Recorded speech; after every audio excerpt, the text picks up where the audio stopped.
যাদবপুরে রামনবমীর অনুমতি প্রত্যাহার করল যাদবপুর কর্তৃপক্ষ। 26 জন পড়ুয়া রামনবমী পালনের আবেদন জানায় কয়েকজনের নাম তাদের না জানিয়ে চিঠি দেওয়ার অভিযোগ এবং এছাড়াই নির্বাচনী আচরণ বিধিতে অনুমতি দেওয়া সম্ভব নয়, এমনটাই জানিয়েছে যাদবপুর বিশ্ববিদ্যালয় কর্তৃপক্ষ। আপনাদেরকে আরেকবার জানিয়ে রাখবো, যাদবপুরের রামনবমী মিছিল পালনের ক্ষেত্রে এবার কার্যত অনুমতি দিল না যাদবপুর বিশ্ববিদ্যালয় কর্তৃপক্ষ এবং 26 জনের একটি পড়ুয়াদের দল, তাদেরকে প্রথমে এই রামনবমী পালনের জন্য অনুমতি দেয়া হলেও পরবর্তী সময় তা প্রত্যাহার করে নেওয়া হয়। সেক্ষেত্রে যাদবপুর বিশ্ববিদ্যালয়ের তরফ থেকে যেমনটা বলা হয়েছে যে এই 26 জনের মধ্যে অনেকেরই নাম সেই তালিকাতে ছিল না, যার কারণেই এই অনুমতি প্রত্যাহার করা হয়েছে।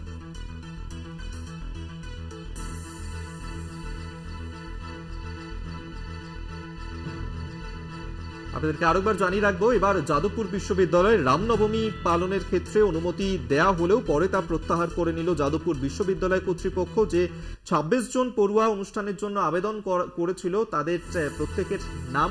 তালিকা না দেওয়াতেই এই অনুমতি প্রত্যাহার করে নেওয়া হয়েছে বলেই জানা যাচ্ছে। শুভঙ্কর মণ্ডল এই মুহূর্তে আমাদের সঙ্গে টেলিফোনে রয়েছেন প্রতিনিধি, আরো বিস্তারিত জানবো। শুভঙ্কর, প্রথমে তো অনুমতি দেওয়া হয়েছিল রামনবমী পালনের ক্ষেত্রে, কিন্তু পরবর্তী সময় কেন অনুমতি প্রত্যাহার করলো যাদবপুর বিশ্ববিদ্যালয় কর্তৃপক্ষ?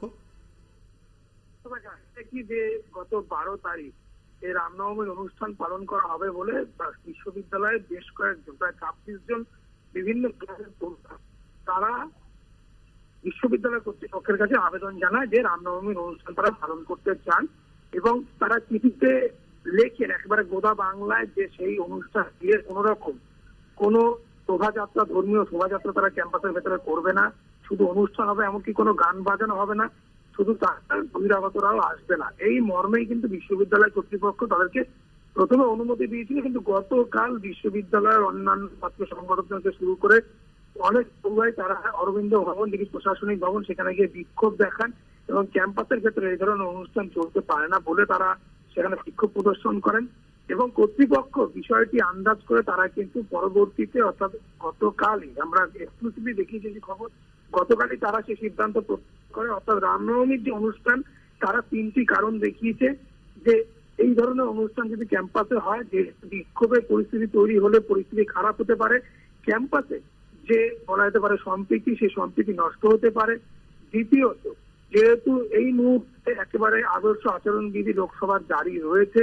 এবং সেটি রাজ্য সরকার থেকে শুরু করে সকলেই ফলো করছে, মূলত সেইখানে দাঁড়িয়ে আদর্শ আচরণবিধির কথা মাথায় রেখে কোনোভাবেই কিন্তু এই অনুষ্ঠানকে করতে দেওয়া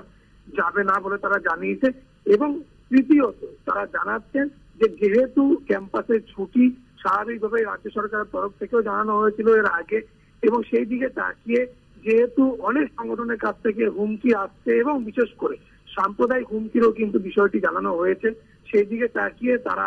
আশঙ্কা করছিলেন যে যদি এই অনুষ্ঠানে তাদের কোনো সমস্যা তৈরি হতে পারে ক্যাম্পাসে, অবশেষে রেজিস্ট্রার একটি নোটিশ জারি করেন যেখানে কিন্তু স্পষ্ট উল্লেখ রয়েছে যে তারা রামনবমী অনুষ্ঠানের জন্য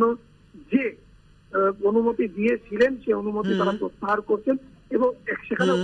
স্পষ্টভাবে উল্লেখ রয়েছে যে 26 জনের মধ্যে বেশ কয়েকজনের নাম কিন্তু ইচ্ছাকৃতভাবে দেওয়া হয়েছে তাদেরকে না জানিয়েই, ফলত সেই কারণেই সেই অনুষ্ঠান বাতিল করা হয়েছে, বলা হতে পারে সেই অনুমতি কিন্তু প্রত্যাহার করা হয়েছে। আপাতত ধন্যবাদ তোমায়, শুভঙ্কর মণ্ডল আমাদের সঙ্গে টেলিফোনে ছিলেন।